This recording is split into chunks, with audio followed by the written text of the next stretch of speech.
जीवन का मूल्य। रमेशपुर नामक एक छोटे से गांव में एक साधारण किसान माधव अपने परिवार के साथ रहता था। मेहनती और ईमानदार, लेकिन जीवन से निराश माधव को हमेशा लगता कि उसका जीवन बोझिल और निरर्थक है। गरीबी, संघर्ष और कठिनाइयों से घिरे हुए वह सोचता था कि उसका जन्म ही व्यर्थ हुआ है। माधव बचपन से ही कठिनाइयों का सामना करता आया था। उसके माता पिता जल्दी ही इस दुनिया से चले गए थे और वह अपने छोटे भाई बहनों की जिम्मेदारी उठाने के लिए मजबूर हो गया था। उसने खेतों में मजदूरी की, दूसरों के घरों में काम किया, लेकिन कभी भी अपनी गरीबी से बाहर नहीं निकल सका। समय के साथ उसके भाई बहन बड़े हो गए और अपने अपने जीवन में व्यस्त हो गए, लेकिन माधव के जीवन में कोई बदलाव नहीं आया।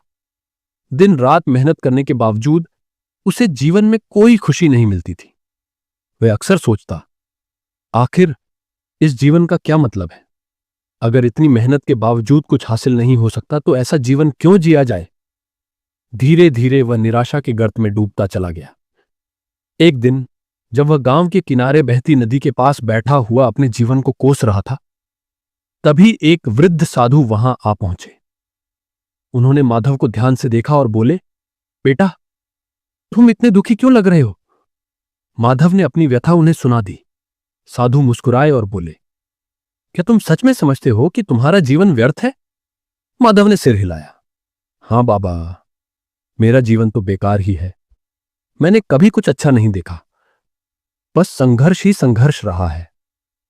साधु ने पास पड़ी एक छोटी सी चमकती हुई चीज उठाई और माधव को दिखाते हुए बोले, ये देखो, ये एक साधारण सा पत्थर है, लेकिन अगर इसे किसी सुनार के पास ले जाओ तो वह इसे तराश कर एक कीमती रत्न बना सकता है।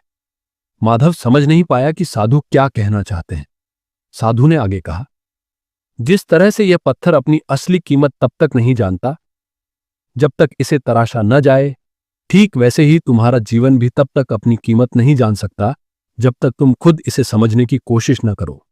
साधु ने माधव को गांव के अस्पताल में जाने के लिए कहा, जहां कुछ गरीब और बीमार लोग मदद की आस में बैठे थे।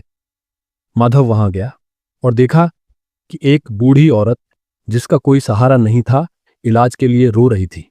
माधव ने बिना सोचे समझे अपनी जेब से कुछ पैसे निकालकर डॉक्टर को दे दिए। वह औरत आभार से उसकी ओर देखने लगी और कहा, बेटा, तुम देवता हो, तुम्हारी वजह से मैं जी पाऊंगी। उस दिन पहली बार माधव को अपने दिल में एक अनोखी खुशी महसूस हुई। उसने महसूस किया कि जीवन की असली खुशी दूसरों की मदद करने में है। फिर वह गांव के स्कूल गया, जहां गरीब बच्चों को पढ़ाई के लिए संघर्ष करते देखा।